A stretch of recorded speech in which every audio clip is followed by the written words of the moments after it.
പതിനായിരക്കണക്കിന് ആളുകൾക്ക് മുന്നിൽ ആ ഒരു കിരീടം ഏറ്റുവാങ്ങുമ്പോൾ ഉള്ള ഒരു അനുഭവം എങ്ങനെയായിരുന്നു? അത് നമുക്ക് ഭയങ്കര ഒരു എക്സൈറ്റഡും ഹാപ്പിനെസ്സും എന്താ നമുക്ക് പറഞ്ഞറിയിക്കാൻ പറ്റാത്തൊരു ഇമോഷൻ ആയിരുന്നു ആ സമയത്ത്. കാരണം നമുക്ക് അഹമ്മദാബാദിൽ ഫൈനൽ നടന്നപ്പോൾ നമുക്ക് ഓൾമോസ്റ്റ് നല്ലൊരു ഹോമിൽ കളിക്കുന്ന ഒരു ഫീലായിരുന്നു. കാരണം അത്രയും സപ്പോർട്ടേഴ്സും എല്ലാം ഉണ്ടായിരുന്നു. നമുക്ക് ആ ഒരു ഫസ്റ്റ് ആ ഒരു ലാസ്റ്റ് ബോളിൽ നമുക്ക് ഡിഫെൻഡ് ചെയ്ത് നമ്മൾ ആ ഒരു വിക്ടറി എന്നുള്ള സാധനം എഴുതി കാണിച്ചപ്പോഴത്തേക്ക് ഉള്ള ഒരു ബൂസ്റ്റ് മൊമെന്റ് ഭയങ്കര ഒരു എന്താ പറയുക, നമുക്കൊരു ഹാപ്പിനെസ് തരുന്ന ഒരു മൊമെന്റ് ആയിരുന്നു.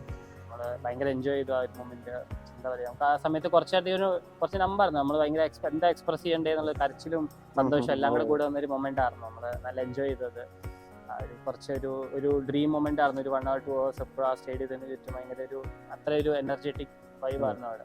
അതിൽ വിരാട് കോഹ്ലിയൊക്കെ വളരെ വികാരാധീനായിട്ട് നമ്മൾ കണ്ടത്. കാരണം അദ്ദേഹത്തിന്റെ യൗവനം മുതലുള്ള കാലഘട്ടം RCBക്ക് വേണ്ടി ചെലവഴിച്ച് ആ ഒരു കാലഘട്ടത്തിന് ശേഷം ഒരു കിരീടം നേടുകയാണ്. അപ്പോൾ ഡ്രസ്സിംഗ് റൂമിലൊക്കെ അദ്ദേഹം എങ്ങനെയായിരുന്നു അത് പ്രകടിപ്പിച്ചിരുന്നത്? ആളുടെ എക്സ്പ്രഷൻസ്, ഇമോഷൻസ് ഒക്കെ നമ്മൾ ഓൾമോസ്റ്റ് എല്ലാ വീഡിയോസിലൊക്കെ ആയിട്ട് കണ്ടതാണ്. ഭയങ്കര എക്സൈറ്റഡ് ആയിരുന്നു, ഭയങ്കര ഒരു ഇമോഷണൽ ആയിരുന്നു ആ ഒരു മൊമെന്റ്. നമ്മുടെ അടുത്ത് എല്ലാവരും ഷെയർ ചെയ്തു. ഒരു ഹാപ്പിനെസ്സും സംസാരിച്ചതിലൊക്കെ നമുക്ക് ഓൾമോസ്റ്റ് എല്ലാ വീഡിയോസിലും കണ്ടാണ് ആളുടെ സ്പീച്ചും. അതായത് RCBക്ക് വേണ്ടി ഇത്രയും ടൈം സ്പെൻഡ് ചെയ്തു. അപ്പോൾ അതിൻ്റെ ഒരു റിസൾട്ട് ഇപ്പോൾ വന്നപ്പോഴത്തേക്കും ആ ഒരു നമുക്ക് എക്സ്പ്രസ് ചെയ്യാൻ പറ്റാത്തൊരു ഇമോഷൻ ആയിരുന്നു അവിടെ.